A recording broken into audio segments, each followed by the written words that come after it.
quite sure what the noise is.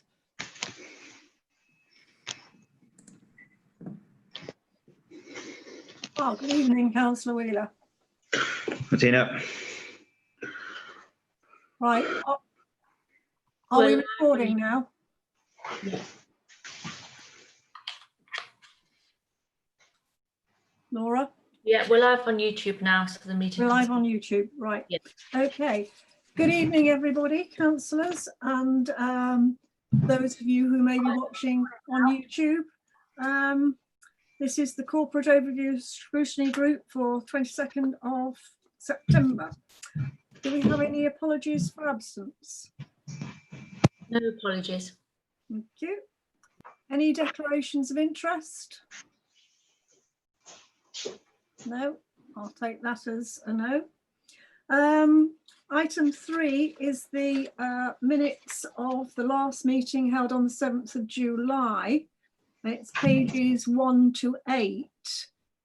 Can I ask, does anybody have any amendments or corrections they wish to raise? No? So we'll take those as accepted. That leaves us on to item number 6, agenda item 6, which is the consideration of the scrutiny work. I would like to substitute agenda item 9, bring that forward, because that's the consideration of future scrutiny, and that will then fit with the rest of those scrutiny items. It seems that it was standing rather on its own at the end. So if we bring forward agenda item 9, the future of scrutiny. Oh, I have to tell you, I've missed out Charlotte's update, haven't I? thought I was different. Charlotte. Really don't mind, it's fine. This is the trouble with putting agendas on screens. I go straight to agenda item 6.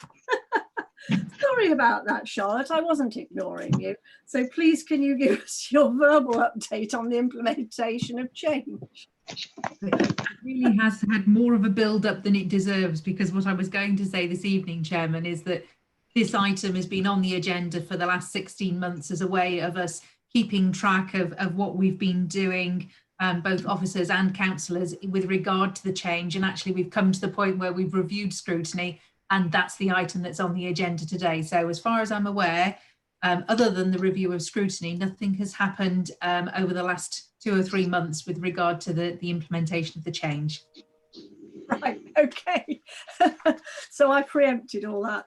Right, item 5 is my update, and really in this update, it's probably my contribution to the future of scrutiny. We had a bit of a slow start for the transition of the scrutiny at the beginning of the process, but we caught up, and we have in fact scrutinised and made some very effective decisions and been proactive right from the start. The slow start gave us plenty of time for training, and I think that training of the new scrutiny procedures worked well. In total, the groups have worked well. Councillors and officers have worked well and delivered some very worthwhile scrutiny. We've actually scrutinised some really substantial subjects along the way and made an important difference. Tonight we'll be looking at the work programmes, and you'll see that there are some amendments necessitated, sorry, I put my teeth back in, from our current situation, and also the bringing forward of urgent items for scrutiny. However, there's always a however. I'm concerned that at the outset, I asked for clearer, more pertinent reports. And whilst ever the they by and large are very relevant. We seem to be drifting back into what, if I may call, authority speak, and pages of justifications for actions and outcomes, rather than our seeing the actual actions. At the beginning, I said I wanted short, sharp agendas with the appendices, which are necessary, but at the end of the agendas with appendices ghosted across them, so that councillors could look at the agenda and think, oh, right, this is the agenda, got the gist of that. If I need to refer to the appendices, I can do. But they don't pick up the papers like this and think, oh my word, and lose the will to live. Because if that happens, we're losing out. We're not getting true scrutiny. And the whole objective then is lost. What we want to do is make the experience a good one, better for everyone. We've made amendments to the scrutiny matrix, which, as everybody's seen, is working much better. So I think we've still got some way to go. We have still got things we can do. And if perhaps officers could look at the way the agendas are presented, to make it a more satisfactory process. I'm also concerned that because of that, this might be why we're still not getting full engagement from all the councillors. So that is really my objective in raising that. I'm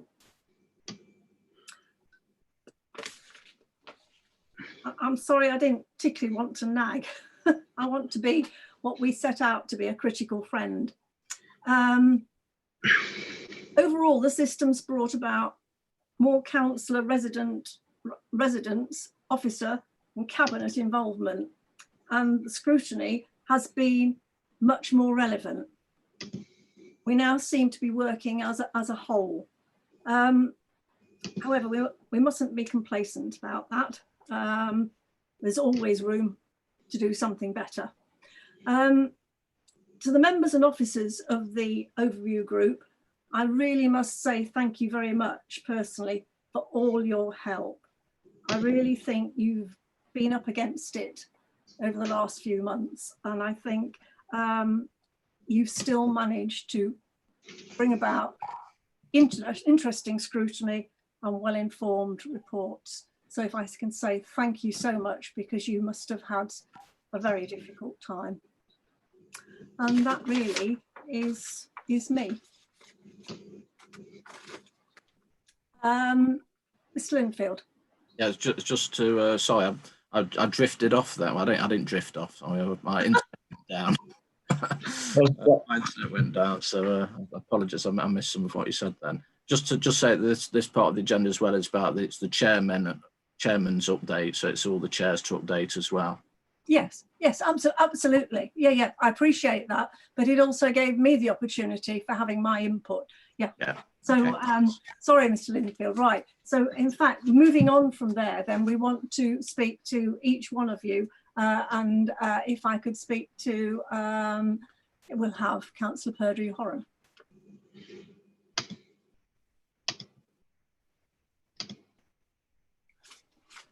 I am now unmuted.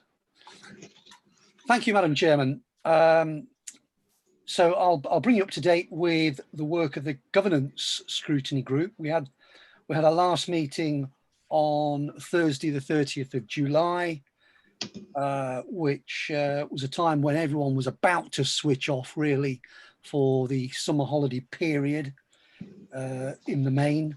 And we had a busy agenda. We had the last visit really of our internal auditors, RSM, who have given us sterling service for the last 10 years or so. They provided a brief Q4 internal audit report, which gave us good progress on items really that had been impacted, of course, by the early onset of COVID-19 and the consequences of that.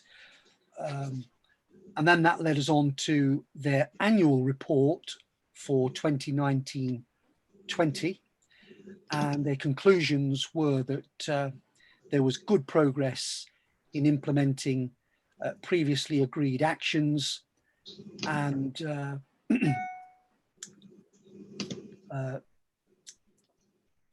they saw Rushcliffe Borough Council as a very good authority in managing its risks and such like.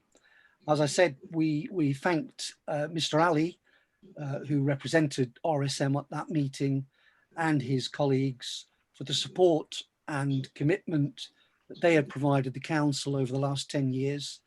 Have been extremely professional and helpful, especially with assisting councillors understand the issues surrounding governance topics,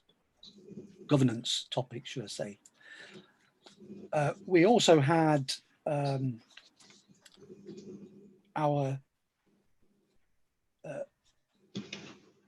I think we had, I've just lost it here, the annual governance statement, and the group resolved to approve that governance statement. It was also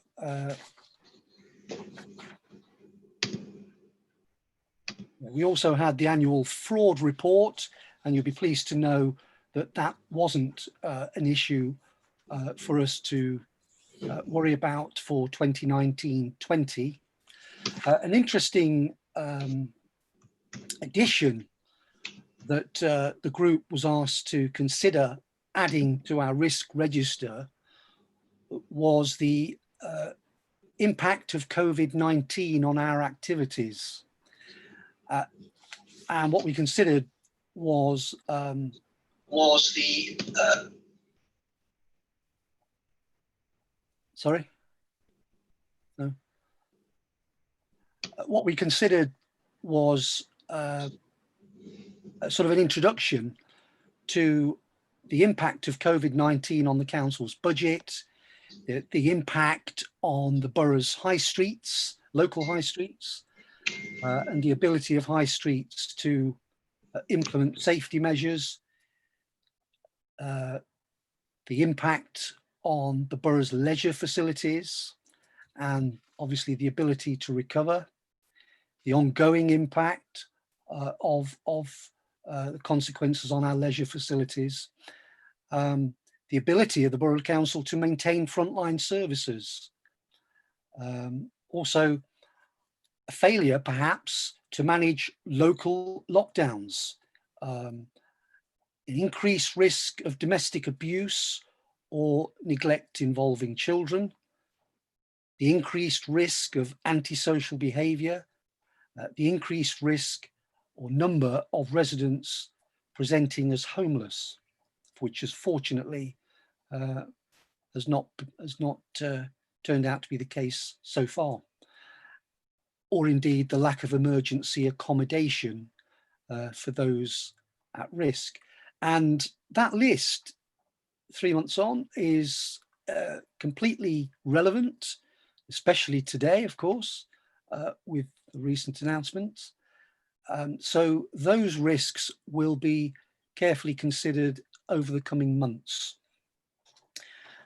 And I think, Madam Chairman, that concludes basically the update for the governance scrutiny group. If there's any questions, I'm happy to answer those. Thank you. Councillor Purdy-Horan. Councillor Clark, Chairman of Growth and Development Scrutiny Group. Thank you, Chairman. Well, at the last meeting, we looked at two main items, planning enforcement and the custom services and digital transformation. On the planning enforcement, we actually had it confirmed that enforcement is discretionary. I think a lot of us thought that it was a statutory service, and it is discretionary. So that does put a slightly different light on the the proceedings. But we did have councillors submitting some evidence, and obviously there was concern at staffing levels. We had difficulties in understanding the definition of harm, harm being a term in planning which is used but not clearly defined. We looked at how it might be possible to monitor building operations and anticipate where conditions have been imposed, how to enforce them in terms of actual operation. A good example of that would be piling operations.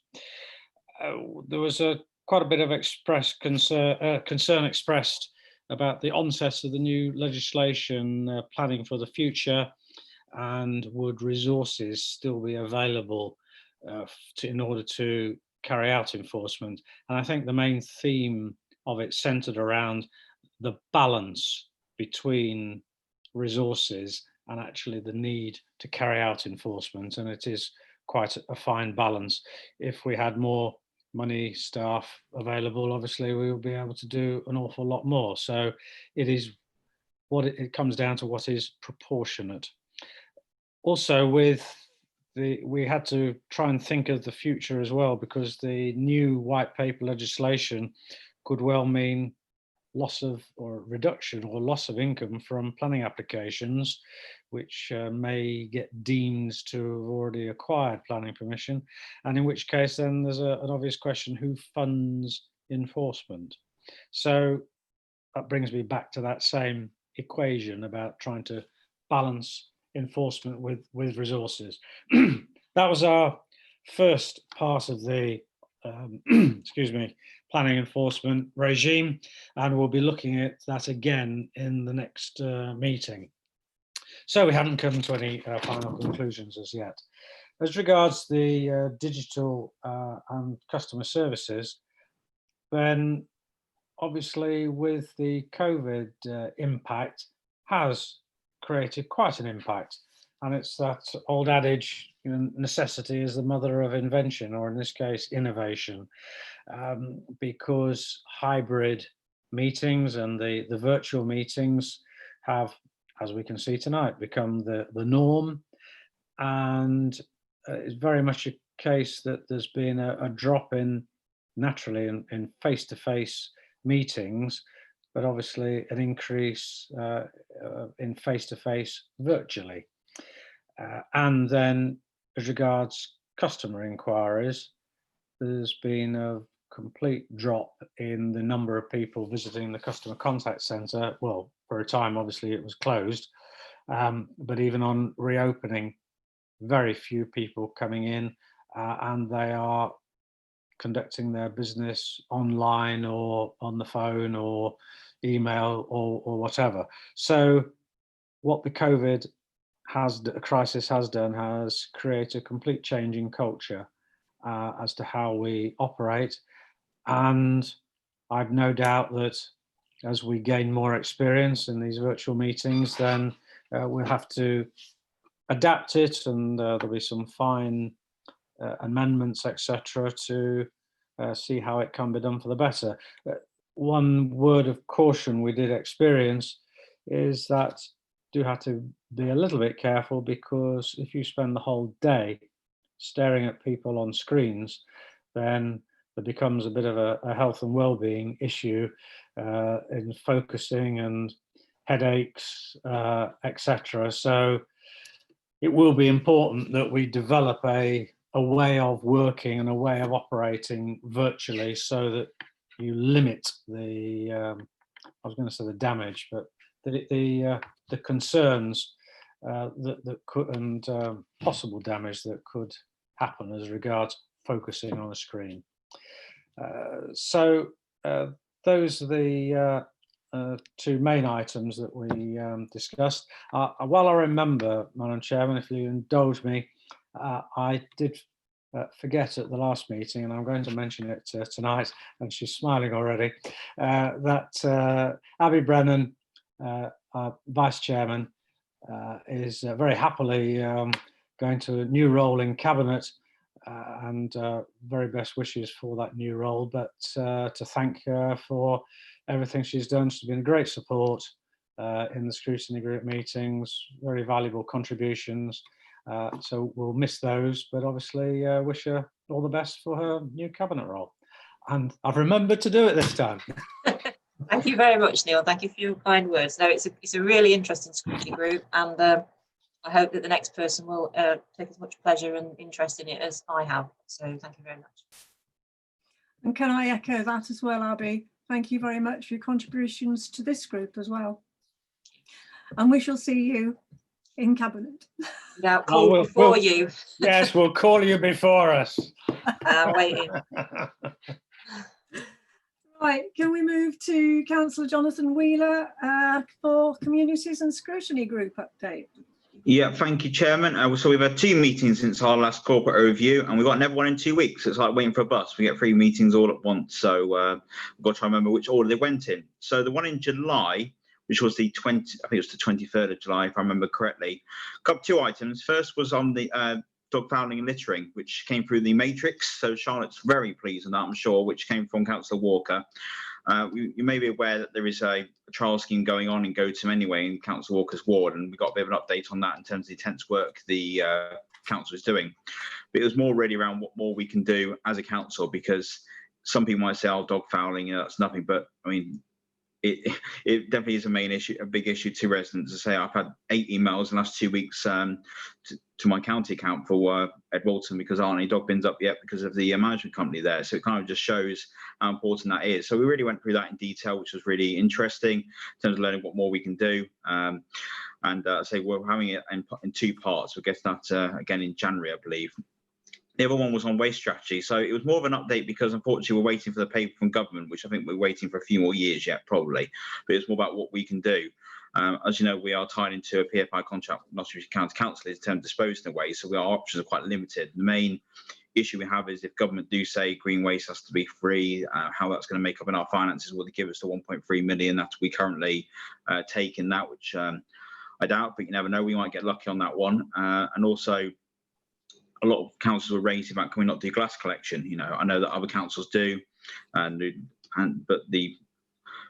we'd obviously have to do that separately to our contract at the moment. That would be that cost to residents. But what was actually explained very well by Darryl Birch, who was standing in for Dave Banks as lead officer at that time, was about the issue with separating it and the extra cost that goes involved in actually going to the glass banks where it's separated makes it a lot easier and actually more cost effective for the borough. So that was quite interesting. That came through. Then the second meeting in August, so that was again 2 quite more juicy items as well. First was around the equality scheme. So it was time for that to be refreshed, obviously quite timely with what's been going on in the world at the moment. The issue really was that we weren't actually presented with a report. It was more trying to get our ideas. Now, it would be easy for me just to withdraw it because we didn't actually have anything to review, but actually said, let's take it forward to the meeting, actually have more of a Q&A discussion with Sam, who's supporting from East Midlands Councils. The main feedback really from members was that the old equality scheme was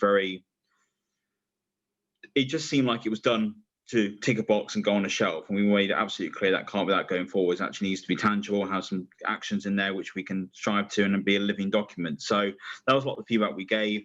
Also around things like titles that are used. You know, some people take offence to Madam Chairman and using gender-specific names. That needs to be reviewed and looked into to whether we need to adapt that at all. So quite a big piece of work that we've all sent back to to Sam from East Midlands Council Office to look into. So we're actually going to bring that back in January at the moment to look at again. So it's not ready to go to Cabinet because we originally asked just to send it off to Cabinet, but we don't want to do that. So obviously we actually have a document that we can say we believe is ready to go to Cabinet at that time.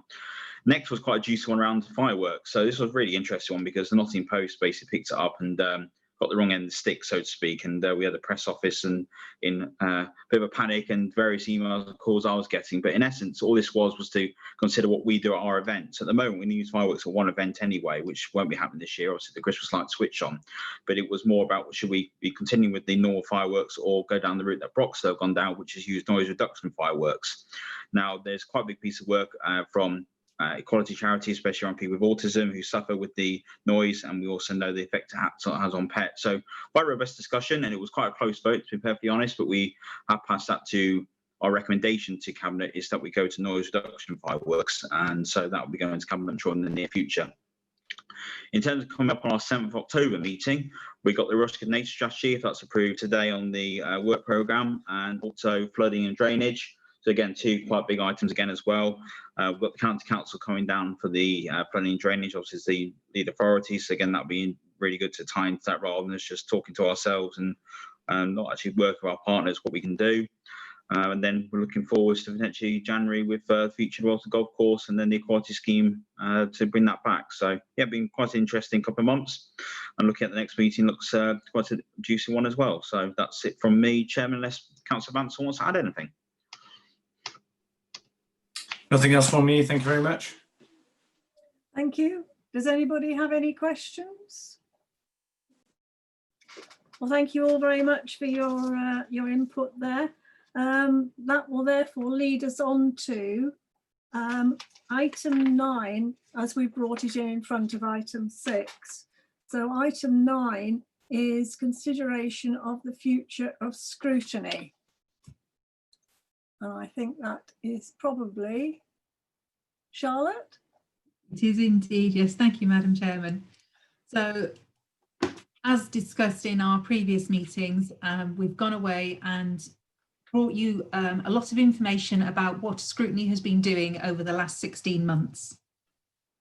So the first part of the report there, just for some of our new councillors, presents a background of what we were doing and the review that we had with the Centre for Public Scrutiny almost 2 years ago now. So when that went through council, this was put forward as a transitional arrangement. It's working very, very well as far as officers are concerned. And the feedback that we've had from councillors is that it's much more easy to get items on the agendas. The level of scrutiny is much better. And hopefully you can see that whilst there is always going to be room for improvement, things are very much more transparent and productive than they have been in the past. So this report, which I'm not planning to go through in any great detail, excuse me, contains information about what has been scrutinised, how often the meetings have been, how officers feel it is going, and it also contains the feedback from 11 councillors who responded to Councillor Cumberlack's call for views. The report itself recommends that the group considers that information and endorses this particular structure for scrutiny moving forward over the next few years. Does anybody have anything they wish to add? No? Therefore, are you all happy with the recommendation that the Corporate Overview Group endorse this transitional arrangement and it becomes the permanent arrangement for scrutiny? Oh, Councillor Clark. Yeah, thanks, Chairman. I just wanted to highlight one of the comments that as we carry on further into the future with this, that I do get frustrated at the length of the reports and the officer presentations of an item in a meeting, which sometimes can take up almost the lion's share of the I know we don't allocate a specific time, but in our minds, the time allocated for those items, and sometimes it leaves very little time to perhaps get to grips with and have more searching questions and supplementaries. So perhaps it's more of a general plea, really, that can officers look at themselves in terms of how can they tighten up on the presentations. It's not so much the reports, although well, it's better to have, I suppose, too much information than too little, but again, that's a fine line, but more in terms of the actual presentations at the scrutiny group meetings, that they are tightened up and shortened and more succinct, so that we can then draw out more of the salient points rather than us being sort of or being assumed by the officers what the salient points are. Thank you. Councillor Brennan, did you indicate? Thank you very much, Chairman. Yes, I mean, that was one of the points I made in my feedback as well, that we moved to a situation where we get quite long reports, and I'm not complaining about the quality of the content because they've all, at least in my experience, been excellent, but also very long presentations on the long papers. I think there needs to be some assumption that councillors will read the papers properly, and therefore it's not also a requirement for the officers to then do a long and complex presentation on the paper. There must be some assumption that the councillors have taken responsibility for reading it and are equipped to draw out the key points. And whilst the recommendation is to approve the overall structure, slightly at a disadvantage because I'm a new councillor and I don't know how the previous process was perceived or how successful it was deemed to be. I can only compare it to a scrutiny that I've experienced in other organisations. I think there were some points that were raised in that feedback, and it is disappointing that only 11 councillors felt that they wished to contribute to the feedback, because it's something we all should take an active interest in. And that's one of the points that was raised by somebody about backbenchers or about people that are not on scrutiny committees having a greater engagement with the process somehow. So I think there were some interesting points in the feedback that you did get, that we shouldn't lose, is basically what I'm saying. So if we agree that the process should continue, I do think a bit of work in drawing out some of those suggestions for how the actual quality of the scrutiny can be improved by bringing people in, by bringing other interested councillors in, by, and I'll probably regret saying this, but by more engagement with the cabinet members in the committees, that kind of thing.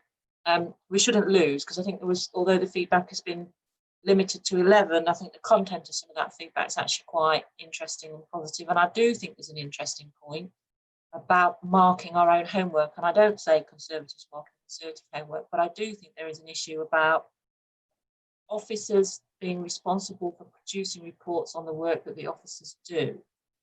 And I don't know what the way around that is, and I'm not making any prejudicial assumptions about what that means, but it does mean that we are being presented with information which has been filtered to some extent. And I think in some of the feedback there was a point about being able to ask questions out with the formal process that would help feedback in, which I think is also worth considering. So I would be happy to approve that we continue in this way, but I think we shouldn't lose some of the quality feedback that you did attract to the question, and look at how we can incorporate that to the process going forward.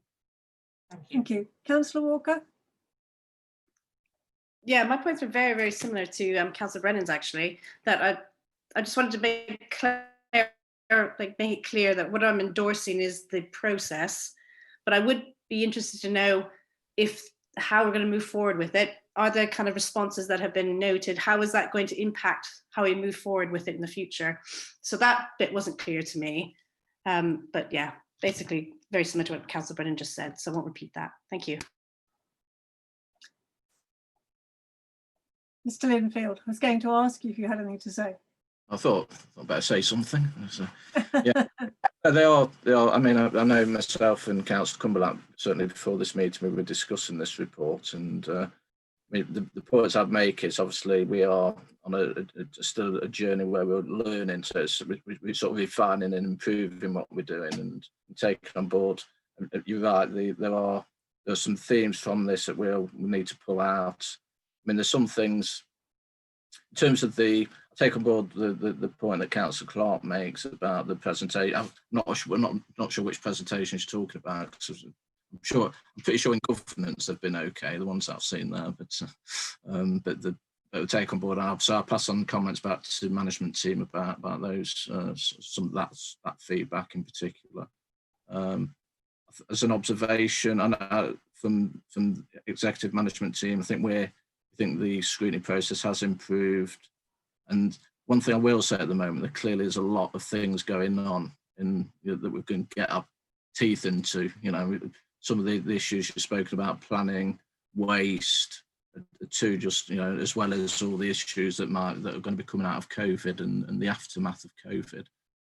So there's lots for councillors, and I think it is important. The challenge, I think, for us has always been trying to get enough information across to you for you to look at without you feeling that you're getting lost in the weeds, as I would call it. And it is a difficult balancing act. I like to think we do try and get it right, but I take on board Councillor Cumberlack's earlier comments where we did talk about the appendices and trying to do things a bit differently. So we will try and improve on that as well. Thank you. Thank you. Anybody else? Well, I think what we're saying is that whilst ever this has been a transition from the earlier scrutiny process, I've just seen you, it's all right, I'll come back to you in a minute. This is an evolving situation and things change, and we've got to continually talk to all the councillors, talk to all the officers, and make sure that we are still delivering a good service, and that may change along the way. So I don't think we should be complacent and think that, oh, we've got it right, that's it, that's how it'll be. It's got to be an evolving process. Councillor Purdue-Horan, you had your hand up. Thank you, Madam Chairman. Yes, I think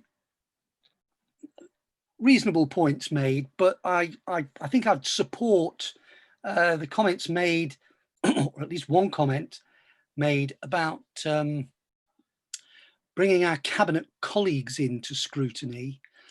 And I thought that was extremely relevant, because I sometimes get the impression that there is a split, almost two councils. Sometimes we have the cabinet and then we have everybody else, and it's bringing that in that I think would help understand the thinking of the executive, and obviously an opportunity for decisions that have been made to be explained perhaps by elected members, not just expecting officers to give us detailed reports justifying whatever Rushcliffe Borough Council does. Now, I accept we will struggle because this is a well-run council. Let's not forget that. If we were like some other councils not too far away from us, you know, we would have reams of opportunities to scrutinise behaviour and decisions, but nevertheless, I think we as chairman and vice chairs of our scrutiny groups need to think, you know, when is it appropriate to bring a cabinet member in? And I'm already thinking that at some point, at least once a year, governance should perhaps consider bringing in the finance cabinet member in, at least if only to give us his thoughts of what he expects in, let's say, the coming year beyond or whatever. Thank you. I think if you recall right at the beginning, I did say I didn't want us to have a them and us perspective on things, and that we should feel free to challenge the executive. I don't think there's been a point at which it's been appropriate, but I hope you as chairman haven't felt that you'd like to have done that, not done it. So certainly going forward, please bear that in mind, that yes, that's what we should be doing. We should be asking them if we aren't certain about the decisions they're making. Councillor Clark. Yes, Chairman, in actual fact, way back in the old scrutiny days, the cabinet members were were invited to attend quite often, and call-ins were made, and the cabinet members were challenged. So it used to be quite frequent way back.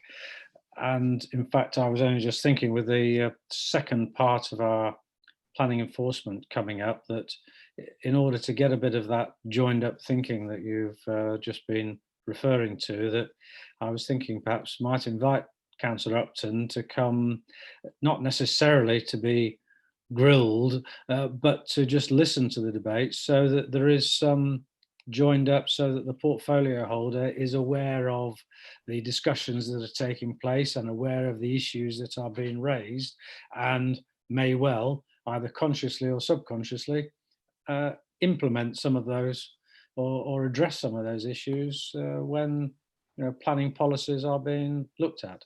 So yeah, I think the basic thing is it's getting things joined up so left hand knows what right hand's doing, basically. Good. I feel we're getting there. We aren't there yet, but we're on the path, and we're getting there. I'm not sure about the wording of the recommendation. It's almost a bit set in stone, in that we're saying for scrutiny to be the permanent arrangements as currently stated.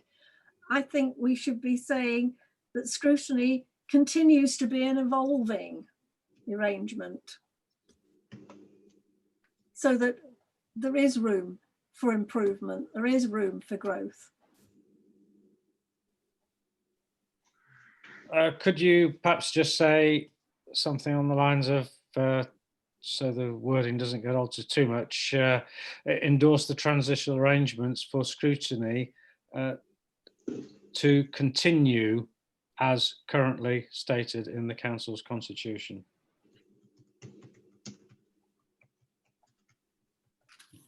We're not put at to continue evolving as currently stated. Yeah, okay. Councillor Brennan. Thank you. My understanding of this recommendation is that it's about moving from what you had previously to the cabinet and cabinet and group approach you have now, rather than committee and committee chairmen you had previously. So I'm quite comfortable that we're saying, yes, we are content that this, what was transitional is now the arrangement for scrutiny.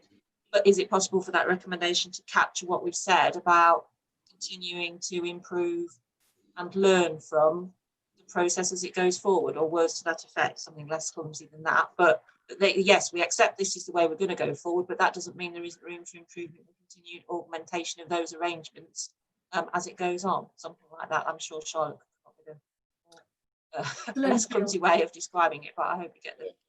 Well, in simple terms, I think, and continue to identify improvements is how I would surmise what you've just said. Yes, that sounds good. Councillor Walker. Yeah, no, that sounds better. I had another, but that's better than what I was going to offer. So yeah, thank you. Good. So I think we've got there then. Right. Okay. So if we move on then. Councillor Wheeler's got his hand up. Oh, sorry. Councillor. No, thanks, Chair. I think just a point on the engagement with the cabinet officers. I think it also is a complete two-way street. We should be having that dialogue as chairman and vice chairman with the cabinet members. So if we give an example, we didn't feel, myself and Councillor Bounce didn't think there was enough resources into the fly tipping camera operation that we do. Basically, it's half an officer for the year. So I had a conversation with Councillor English, and then went and spoke to Dave Banks, and we're going to look to put that into the budget for next year. So I think there is that discussion that can be had. And the agreement that we came to in community scrutiny group was that we were going to go on a case by, when we get to the work programme each meeting, I was actually going to ask the members, do you feel it's appropriate to bring the cabinet member to the next meeting? Would you like to see that based on what the report we're going to get and discussion near a time? And that seems to work quite well. I do know as well, Councillor English, for example, watch all our meetings on YouTube, and we'll have a discussion beforehand or afterwards. That does work quite well, and I'm sure it'll be the same if there are other cabinet members involved as well. So I think that there is that quite good communication. It doesn't have to be a full-on, let's do a grilling session at the scrutiny group. It's about communication, perhaps asking the members of the scrutiny group to, in effect, authorise chair and vice chairman to have some discussions, get some more information, and perhaps keep that dialogue going. So I do think that has worked quite well. I've got to put that on record. I do thank Councillor English. You could have told me to get lost when I was talking about the fly tipping, basically go, it's not my portfolio, you scrutinise it, I do it, but he didn't. He really wanted to engage and look to find a solution together. So I think it does show it can work if we've got the right attitude and right relationship going forwards. Good. Anyone else? Oh, we've lost Councillor Wheeler now. He's gone black. Oh, no, you're back. Right. Right. So nobody has further comments on that, and we're happy now with our recommendation. So we'll now move on to agenda item 6, which is the scrutiny work programme. And requests put forward by councillors and officers for scrutiny. First item, well, we've got the work programme and corporate overview remains basically in its original format with its regular items occurring. And there's nothing new, nothing being changed. It remains a rolling programme. Governance scrutiny, there, as you can see, there are some items which have been amended or added. The 29th of September, you've now got a constitutional follow-up. And on the 24th of November, you've also got statement of accounts.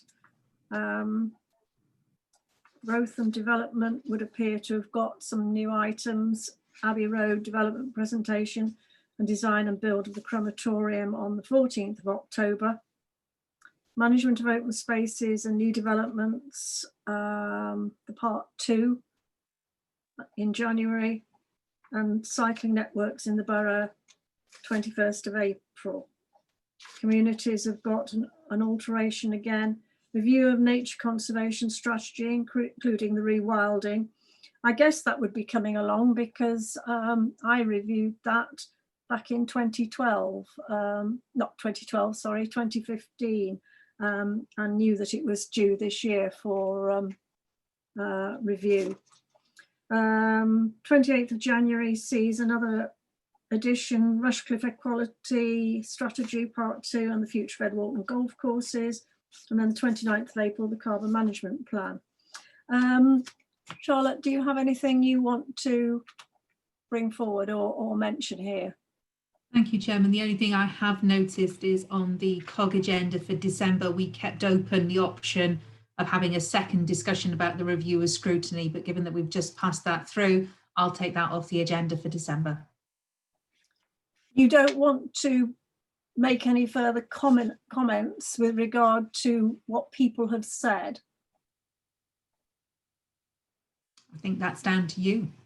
Would you like us to come back with more information, or just as Mr. Linfield said, take that forward to executive management team and make sure we have shorter presentations and things like that we can pull out and action?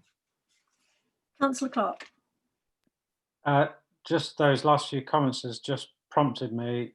We didn't talk about the frequency of the scrutiny group meetings or the number of scrutiny group meetings, and obviously extremely conscious of resources and the cost involved of putting on meetings. But I just would be interested to know if anybody has any particular views about whether it's whether they're happy with the number of meetings, or whether we increase the number but perhaps make them a little bit more focused with less items per meeting, so you're actually looking at specific, or even have probably more importantly, you have a follow-up on the same topic, maybe over 2 meetings, rather than just dealing with it once. But just be interested to know whether anybody else has any views. I quite like the idea of what you just said, the follow-up on the item, because I often feel that we discuss items, ideas come up, we make recommendations, but sometimes those ideas seem to have got lost in the undergrowth. And I quite like that idea. I don't know what anybody else feels, but I'm very conscious, as just been said, that we have to factor in time and resources. Mr. Linfield. Yeah, just to add to it, I think when you do your agendas, or sorry, when you do the minutes normally, there's normally an action plan that should sit after them. So really anything that's coming out should be going through the action plan. So we need to make sure if that's not happening, that is being properly populated. I'm not sure from what you said whether it is or isn't. Councillor Clark, how do you feel? It wasn't really from actions, I suppose. Well, an example that we're already undertaking is planning enforcement, because it's such a big subject and we're doing it in 2 parts. And it could be that there are other subjects, because I just can't identify a particular one at the moment, but there have been occasions where we've dealt with an issue stroke subject. And I was thinking to myself at the time of the meeting, oh, crikey, yeah, well, we've sort of come to a conclusion, but I think there must be other things that we still need to be looking at on that.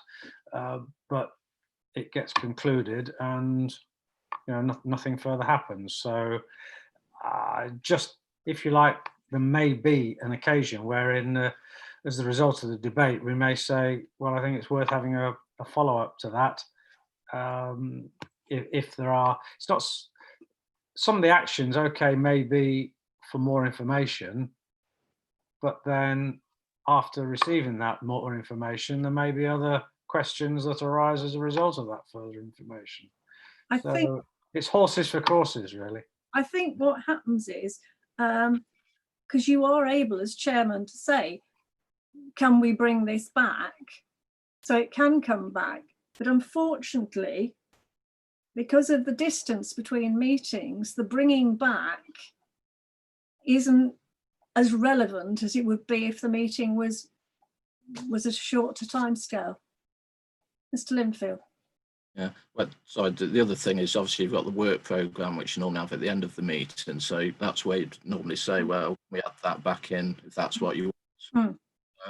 The other point about the time in the meeting is difficult because we've had 2 strange years, and obviously we started the new arrangements, which meant things were got a bit congested in last year, and then obviously with COVID this year we've had further congestion in terms of meetings. So it's almost like we haven't had a proper flow yet. I wonder if we could be a little more flexible in that we could have, if it arose at a meeting that really it would look good if we did bring it back, if we could have an extraordinary meeting, in other words, an additional meeting, if the necessity arose. I think that my stock answer is don't rule anything out or rule anything in at this stage, but it really does partly depend on the size of agendas for your other meetings and what you, it's hard to say in terms of, you know, if you can fit it in, from the officers and resource perspective, like set number of meetings. I'm not even sure if they're set in the constitution or not.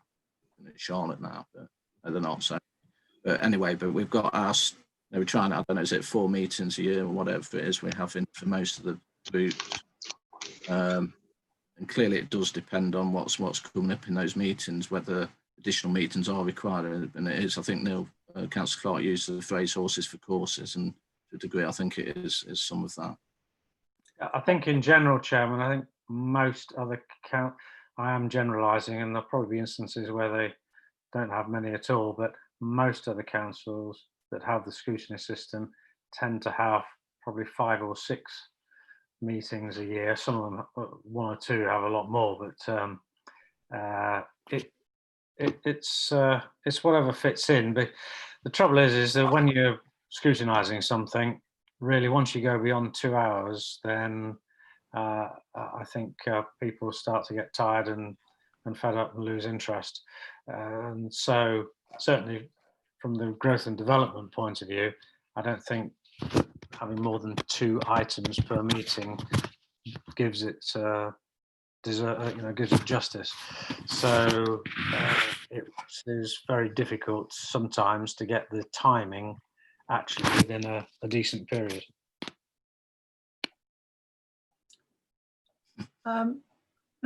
Charlotte. Thank you. It's nice to come before the boss. That's great. Well, ladies first. Thank you. Just wanted to remind councillors that, of course, you've always got the option of having a briefing session. So some of those meatier topics that we've looked at in the past, I know that we've had people come along and perhaps do the presentation part of things, the information giving in advance of the scrutiny, which then frees up the time that you've got available at scrutiny for a lot more in-depth dialogue, because of course it's also given councillors the opportunity to go away and digest that information first. So just bear that in mind as a potential moving forward, rather than necessarily having more scrutiny meetings, but using a different method of engagement to get the information that you need. You did that with the young scrutiny, if I recall rightly. I That's just right. think we probably need to be a little more just flexible, if I might say. Mr. Linfield, were you still wanting to come back? I think Councillor Walker had a hand up, so if Councillor Bansal has been Councillor waving Bansal. at me. Sorry, I was just going to say the briefing sessions worked really well. You're absolutely right. We used it for a couple of items on the community's scrutiny. And it was great just to get all that download of information beforehand, go away, look at it, really understand it. So when you were at the meeting, it was a lot quicker, the whole process. So I think that's a great idea and should be doing more of that. All right. Councillor Wheeler, I think you've got a hand up on the board. Yeah, Chairman, it was basically Councillor Bansal covered the point, which was really about that briefing session, as you mentioned there. We did find it really useful. It's what we both asked for, because it was virtually our first meeting. Obviously, we had virtually all new councillors, bar I think me on there, and no one else had experience of young. So I think it's got to be flexible. I think what the point that was made earlier, I think by Mr. Linfield, which was if there's a particular item we think that needs a lot more work, then arrange that briefing session, perhaps arranging for the presentation the officers will do to go out to members beforehand so they can properly digest it, have a look into it, maybe even send back some questions that officers can prepare before the meeting so they can add that in, because a lot of time as well, the officers, fair play, they're not going to know every answer because they're not going to anticipate every question. No one would. So I mean, that's where sometimes perhaps it falls down on that. So we just need more flexible on that. But I will also say that in terms of items there, when I have spoken to, especially Mr. Banks and go through various bits there, there's been no problem with rearranging items or arranging for more detailed briefings or potentially bringing items back. I think there's 3 items so far in 6 meetings we arranged to come back again, and that's not been a problem to fit it in, because it's at the end of the day we've got to drive scrutiny as members, and if we feel that needs to happen, it will. I think Councillor Clark makes a good point though, that when it goes over 2 hours, I think especially late at night, I mean, that's when it can be, if a lot of our councillors work during the day as well. So you can imagine by 8 o'clock, they're going to be flagging quite a bit. We want to make sure it's pinpoint, everyone's focused onto it. So I do think that we do need to have that flexibility in place. And if we can have potentially next year, look, let's be honest, this year with a lot of officer resource going to COVID response, and rightly so, potentially we have to look at when potentially, hopefully, vaccine in place and the workload reduces, that can we say we have a meeting that's penciling as a potential date if we need it, and if we don't need it, it can be cancelled like we did with the August meeting for this group, if I recall.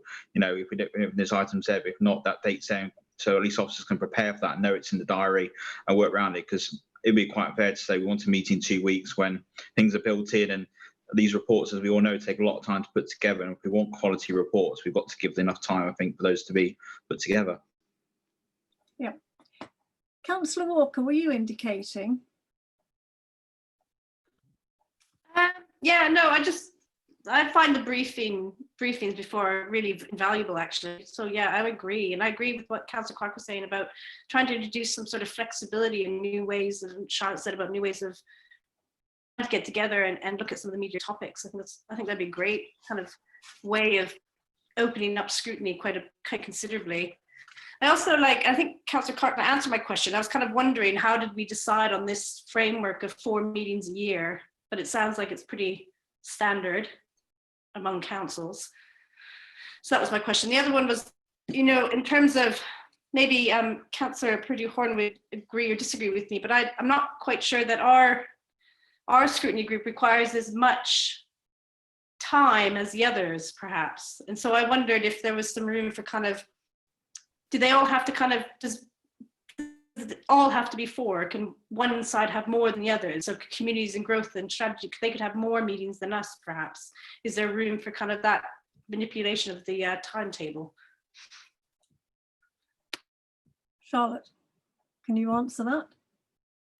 I can answer both of those points. So for the last, well, I'd like to say for as long as I've been involved in scrutiny, most groups have had 4 meetings a year, apart from when we've had odd items. Certainly when we did the CFPS review 2 years ago, what we did was take the last 3 or 4 years and had on a big spreadsheet how many meetings we looked at for each of the groups, how many items each group considered, what time the meeting started, what time the meeting finished, and tried to balance out the meetings that we needed to cover the topics and the content that we were looking at. So that's where the 4 meetings a year comes from.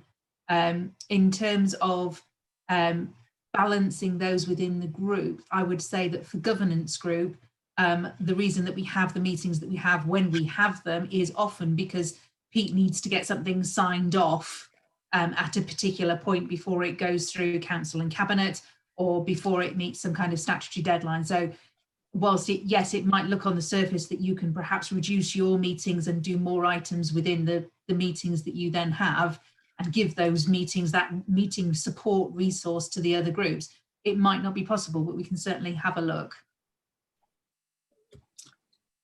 Mr. Linfield. Yeah, sorry, just to add really, that we have to bear in mind that I'm just thinking about resources as well, because obviously we do have to support the meetings, and it's not just, we don't just have scrutiny meetings, there's cabinet, there's council, there's member groups, there's quite a lot going on, and there's even more member groups at the moment actually because of the number of different things we're looking at. So just to be aware of that really. Thank you. Well, oh, Councillor Purdue-Horan. Just a practical plea, Madam Chairman. Not everyone, of course, have got responsibilities in other councils elsewhere. I know you, like me, and Councillor Brennan, and Councillor Clark, you know, we have other meetings as well, particularly on Mondays and Tuesdays, which, you know, parishes tend to have lots of meetings on those days. So the practical difficulties come in when it's a bit like 3-dimensional chess, and I'm very much in sympathy with Charlotte here that, you know, we've got a very fine balance, and then if we upset that balance, it might be something we regret. So it's got to be. I do like the idea of the briefings, but meetings, I think we've got to be careful what we do. Well, I think we need to be flexible, and we need to keep a watching brief. And like I said, we are still on a journey. We are still growing and developing. So let's keep that watching brief. All right. So we need to look at the matrices that have come forward, do we not? Are you presenting those, Charlotte, or do you want to talk through them? I can certainly talk through those. Yes, we've got 4 matrices to have a look at this time round.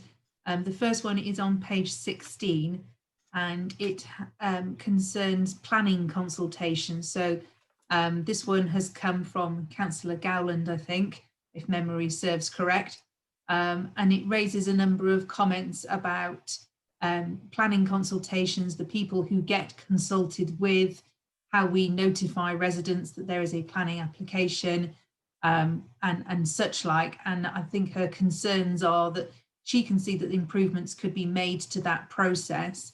There is a certain amount of this that is down to an understanding of the system and the limitations that can be worked within that, and what we are actually required to do by government. The other thing that I will say, and this perhaps has led to our recommendation that we don't scrutinise this at the moment, is that I know a number of you will have attended the planning briefings recently. We're expecting a planning white paper out in the autumn. Andrew has had some inside information that consultation will be part of that. given that you have a finite amount of time and resources, I do not feel at the moment that scrutinising something that may well change anyway is a particularly good use of your time. However, it's something that we can keep an eye on. Planning consultations are always going to be of interest to councillors and to residents because of the way planning interfaces with the lives of our residents. It's always an emotive issue and there are always improvements that can be made. But I think for the time being, now is not the right time to have a look at this one, but we can keep it on the back burner for the future. I have to say that, yes, it's come forward at an awkward time. It's not the best of timings for having this particular scrutiny. What Councillor Gowland probably isn't aware that this was scrutinised back in 2012. I was in fact chairman of the group that scrutinised it. And I too have been asking that it could possibly come back in some form. So yes, I agree with the item, but I don't think the timing is right. I don't know what anybody else thinks. Councillor Bansal.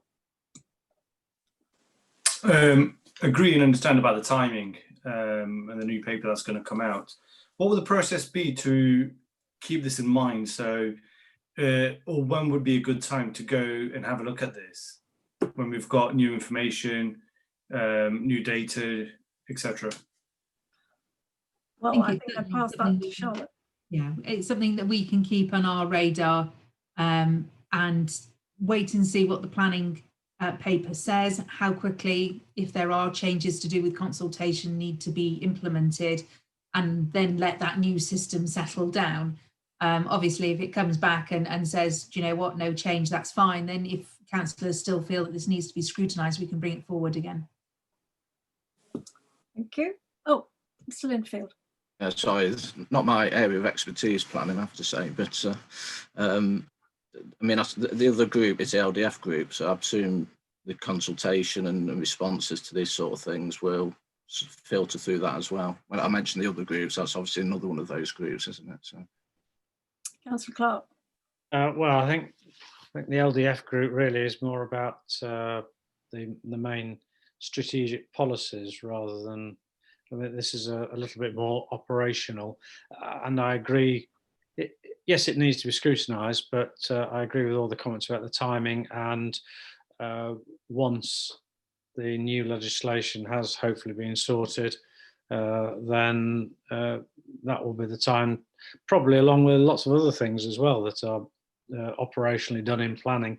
I think it would probably result in almost a wholesale review of how planning is conducted, because depending on what the new legislation brings, it might mean we have to change all sorts of things. So I think at the moment, anything to do with planning, any items for scrutiny that come up with planning, let's keep them on the shelf and just let the dust settle, and then bring them all together in some form of review of the planning operation. Councillor Walker. Could we take bits out of this? Could we take, because there's some bits that I think we could scrutinise easily right now. For example, the fact that there's no printed plans given during lockdown. I think that's quite an important one that we could look at.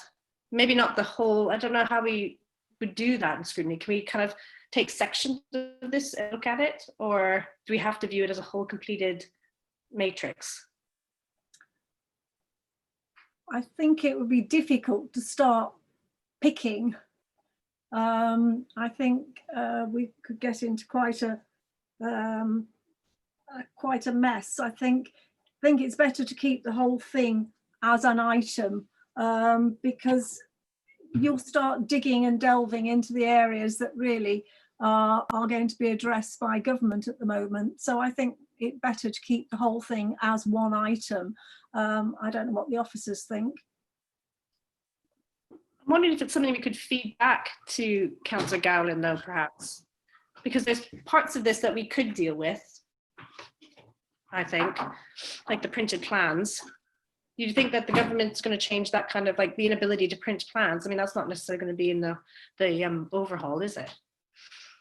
Mr. Linfield. Yeah, well, I'd argue some of it's not really scrutiny, it's just direct answers to the questions and the council's view on whether we print things. You know, we talk about being environmentally friendly, things like that, then, you know, looking at things electronically is the way we do things these days. It's not always accessible though, is it? For everyone, that's the problem. This has been debated quite heavily in the past. I think we're going over old ground. So there's no ability to kind of edit this. That just kind of, we just decide it like that kind of thing.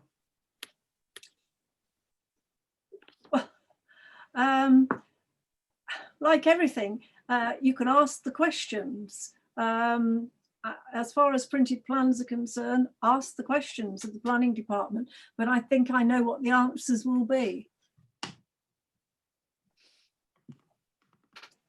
Councillor Brennan. Actually, this printing of plans and digital accessibility and all the rest of it is a fundamental part of the new planning. Sorry, I didn't hear that. Sorry, the digital accessibility, using plans rather than written documents and making them available more widely is a key tenet of the new planning, proposals for the new planning arrangements. So some of those detailed things are actually part of the new proposals. I do have some sympathy with Councillor Walker, actually. I think there are elements of it that you could pick out, but given that there's a wholesale review of every aspect of planning, from both how you calculate housing numbers to how you designate areas to how you make plans available, I do think that it is a little bit premature. And I would just like to see us, as soon as the white paper's out, maybe look at this again and say, are there elements of this that are still valid, that we could pick up quite quickly. I don't think we need to push it too far into the long grass, but I think it's probably prudent to wait until we see the contents of the new proposals. That would be my suggestion. I don't think we should lose it. I think there's some good stuff in here. And as you say, it is fundamental to a lot of people. I wouldn't want to lose it, but I think breaking it down now risks that some of it will be covered in the new proposals anyway.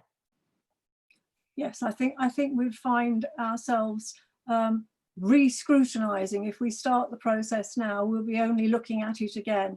So I think absolutely what Councillor Brennan has said is right, that we should look at it after we've got the results of the white paper. So moving on to the next item. Thank you, Chairman. Cycling provision, is it? Next. Cycling paths in the borough. This is something that we've looked at before, but was taken through to council last time round as a motion and passed. I have provisionally scheduled that in for Growth and Development Group in April, because the officer recommendation is that, based on the fact that it was a council motion, we ought to be scrutinising. Yep, I think I agree with that. And also, given the situation we find ourselves in now, more people are using bicycles as a result of better means of transport during COVID. So yes, I'm pleased to see it's gone forward. So the next one was the crematorium, which I think is already on the programme. It's already on the programme on the basis that it was a cabinet recommendation last time. The crematorium went through cabinet, that scrutinised the design and build.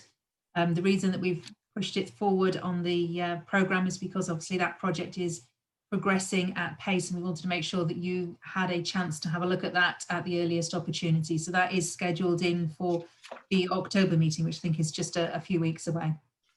Right. And then the next item was the review of the nature conservation strategy, which was due for this year 2020 and was raised at council. I've already had some input into that with Mr. Banks and Mr. Hayden, but it's already included in the work programme for the 7th of October, I believe. Yes, we've provisionally put it forward then so that the group can take a first look at that. Right, okay, that's fine. So that therefore leads us on to, oh dear, something's just flown at me.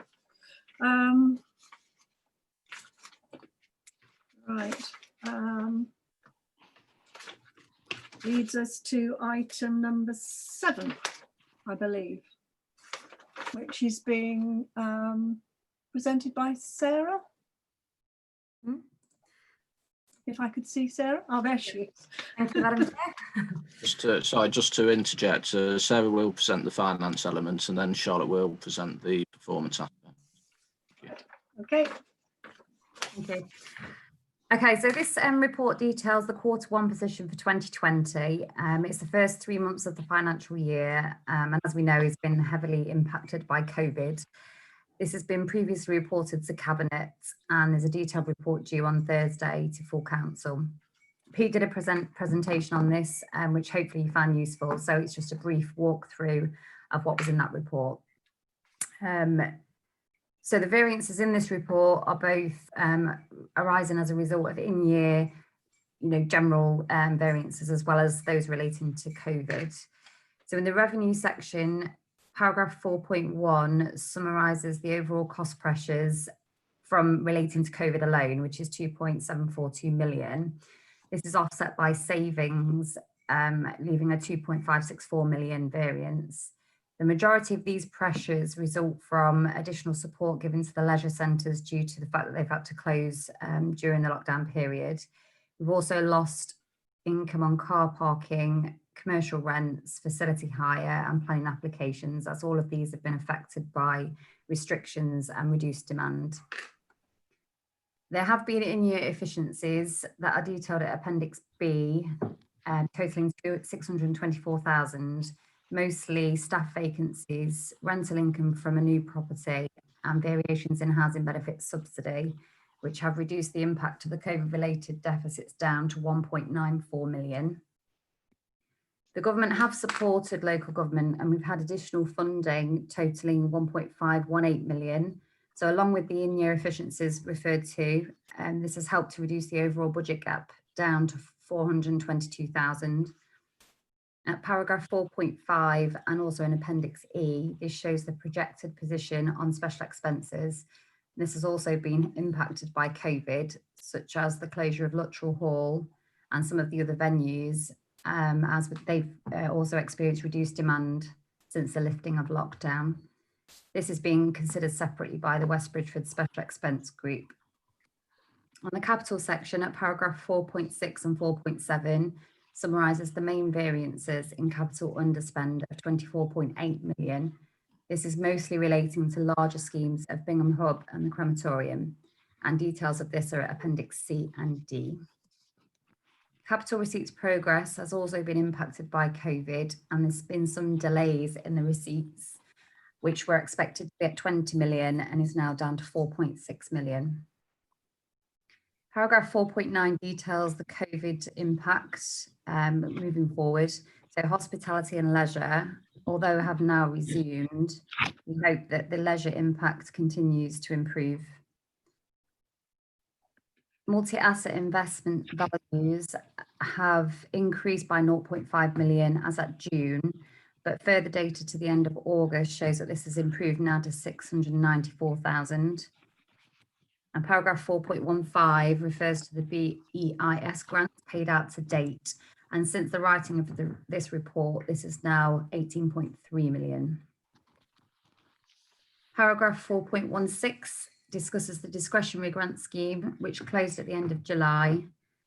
And the council anticipates all payments to be made by the end of September, and this will utilise all of the available funds.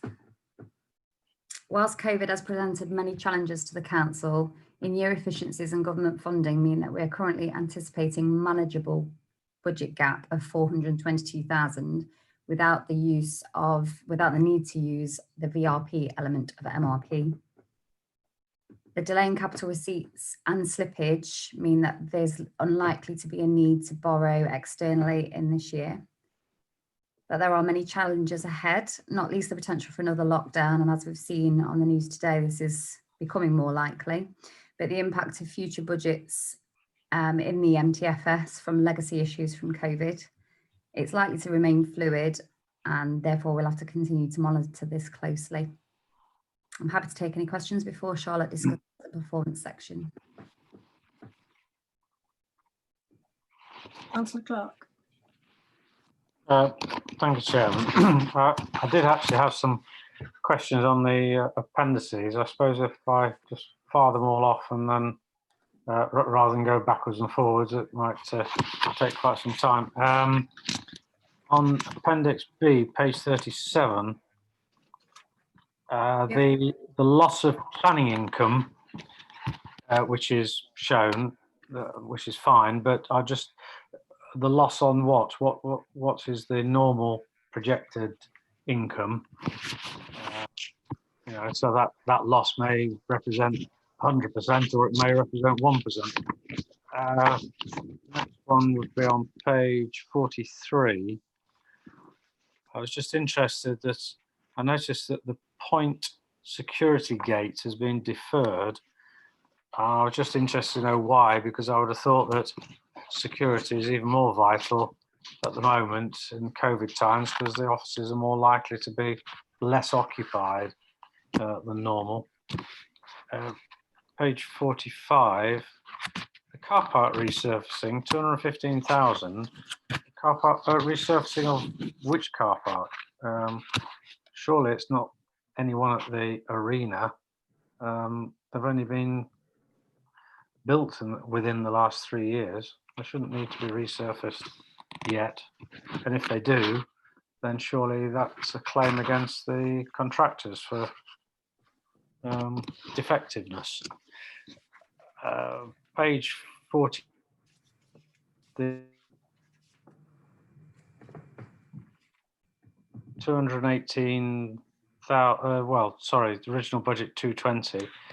Is this enough? Because the skate park at Ratcliffe-on-Trent was around 350,000, if I remember correctly, or is it a much smaller skate park? Sorry for all the questions, but I was just interested to know.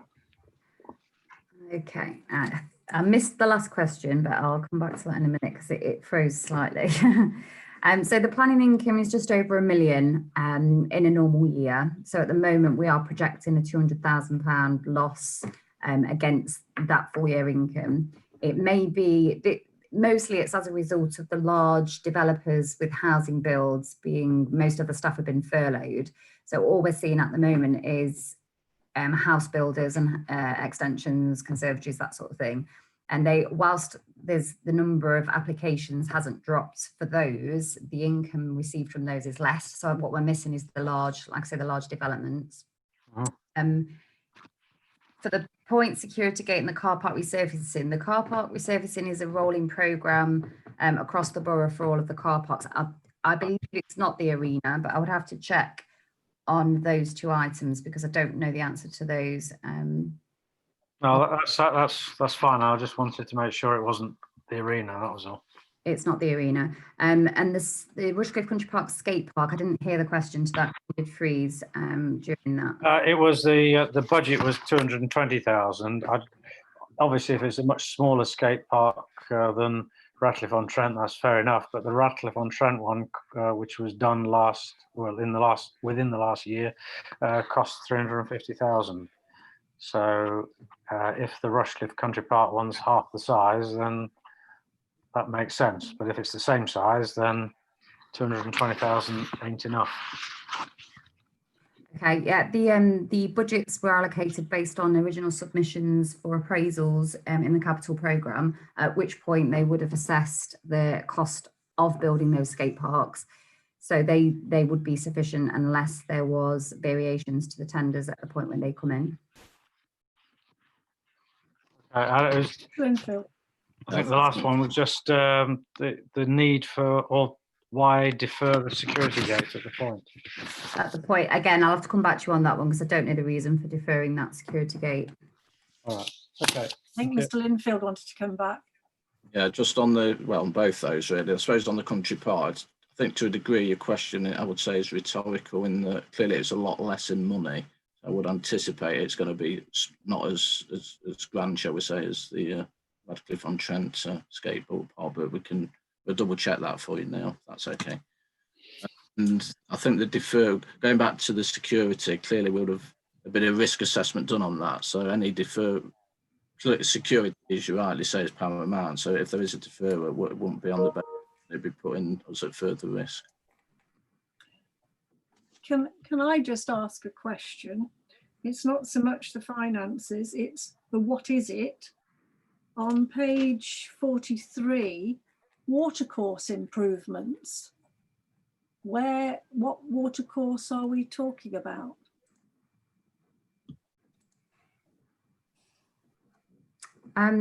It's safety fencing and barriers to key areas across the borough. And these are areas that we may not own, but also have to take responsibility for, as taking responsibility as a parish council would. So this can be restoring bankside stabilities and maintaining the performance of the watercourses so that these drain effectively across areas in the borough. If we could have some clarification on just exactly where these watercourses are. Perhaps Mr. Linfield's got an answer to this. He's waving at me. Yeah, sorry. Yeah, only that when we set the capital programme, we do, you probably won't have remembered this, but there is like a pack of schemes that we put in with the appraisals, and on this particular one, it's to do with Compton Acres.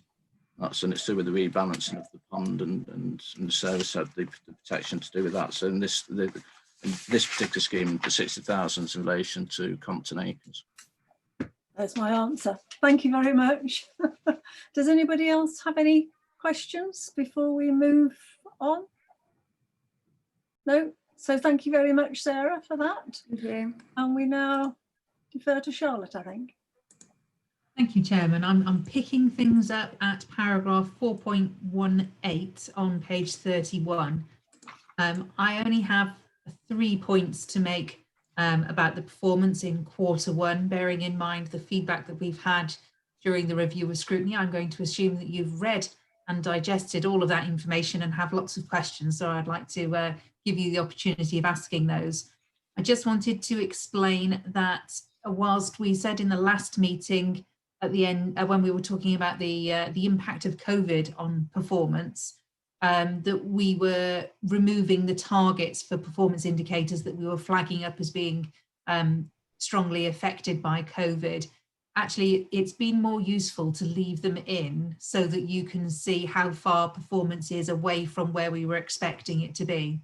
So those targets are in, but we've grayed them out, and obviously those COVID affected indicators we've highlighted in yellow so that you can still see where they are. I also wanted to bring to your attention one additional strategic task. If you remember, when we approved, when the full council approved the corporate strategy, we made a point of it being a living strategy. So as some tasks are completed and fall off our radar as far as monitoring goes, then other tasks will come on. So there is a new task which is excitingly named reviewing the local plan, which longer term councillors will remember is a quite a sizable project in itself. And that's something that started already and will be concluded before 2022. Outside of the anticipated impact of COVID-19 on performance, generally speaking, performance over Q1 has been very positive. We have only identified one exception over that period, and it is one that I will certainly be going back to the office and questioning why it's not flagged up as a COVID impacted indicator. It's about homelessness prevention. And the reason that it has been is a performance exception this time round, we're not being able to house as many people who are presenting as homeless as we would like, as we have a need to house. And that is because obviously during COVID, landlords are not evicting existing tenants, so properties are not becoming available. And also people are reluctant to move on even if they want to and are able to, because they don't want to be looking at houses. They don't want the extra stress of moving house during a pandemic, and who can blame them?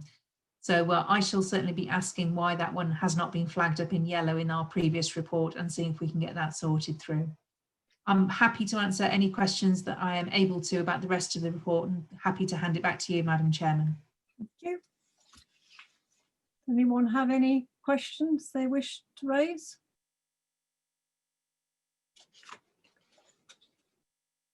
Councillor Walker, are you? No, no.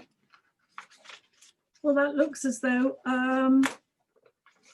nobody seems to have any further questions. So the recommendation is, and I will read it out because it's rather lengthy, and for anybody who's watching or listening on YouTube, the recommendation is that the corporate overview group notes the projected net effect of in-year efficiencies 0.624 million and COVID-19 pressures 2.564 million and COVID government funding of 1.518 million, resulting in an expected net revenue position for the year of 0.422 million.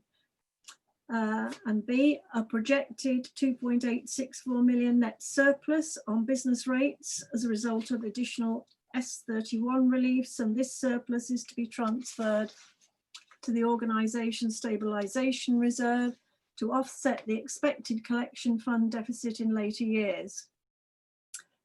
The capital underspend of 24.8 million as a result of planned programme slippage.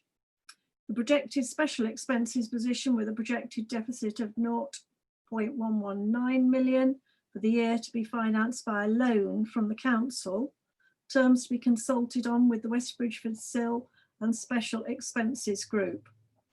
And that we consider whether scrutiny is required for identified performance exceptions. Have we noted that, or are we happy with that recommendation? Thank you very much, councillors. Madam Chairman, could I just make a comment about the recommendation? I mean, the reason that I didn't ask any questions about the operational, the performance indicators is because we're in such unprecedented times at the moment, and it's sort of thrown all the performance into chaos. And whilst there are lots of red indicators, we understand the reasons why, and it would have been a bit superfluous really to start asking why is this red and why is that, because I think we know that it's such a chaotic, unprecedented time. So I think it's just sort of worth noting, perhaps it could be minuted somewhere, that we recognise that, and we recognise that we aren't looking at normal trends. Mr. Linfield. Yeah, well, I'd quite like to say chaos. I'd like to think services are performing and in difficult circumstances. I would agree with that, and I was going to say how well I think we have performed given the circumstances. I think we are a very fortunate council. I think we've invested well in the past, and we've looked after our resources, and I think we're benefiting from that at the moment. How long that will continue, of course, depends on how long this situation continues, but I think we have done very well. Thank you very much, Sarah. Thank you, Charlotte, for that. We now move to the annual customer feedback report.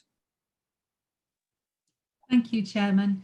This is a annual report. You will have received one last year, and this just builds on the very same structure. So in terms of highlights here, over the course of 2019-20, the council received 45 complaints about its services.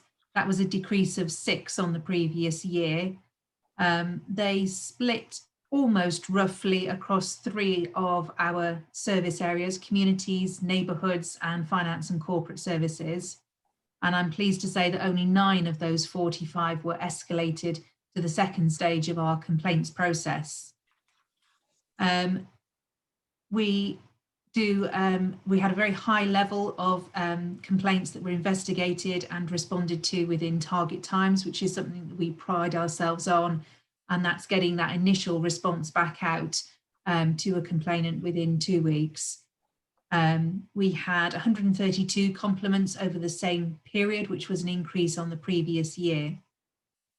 One of the items of this report, which I know councillors have been very interested in the past, are the number of local government ombudsman complaints, which this year numbers 5. That's slightly lower than previous years and is the lowest in Nottinghamshire. In terms of outcomes, From those, one of those complaints was upheld. The council apologised to the complainant and undertook additional staff training to avoid that issue occurring a second time. 2 complaints were not upheld. 1 was referred back to the council to investigate. That was a preliminary, a preemptive complaint. They hadn't been through our complaints process. And 1 complaint was closed by the local ombudsman after he'd made initial inquiries. So out of those 5 that went up, as far as the LGO, only 1 was upheld, which I think, in my view, actually says it is testament to the strength of our complaints process and the rigour with which we investigate those complaints and respond to them. I am more than happy to answer any questions that councillors may have about this report without going into the details of individual complaints, of course. Anyone have anything to say? I think that sounds an extremely welcome feedback report, personally. I don't know what anybody else feels. Once again, it shows the strength of our council and our good officers. So having completed that item, that brings us to the end of our meeting, councillors. So thank you all very much for attending. Thank you for your interesting input. I'm sure it's been valued and I'm sure it will be taken back by officers. So I shall see you all on Thursday. Bye. Have a good evening. Bye. Bye. Bye. Bye.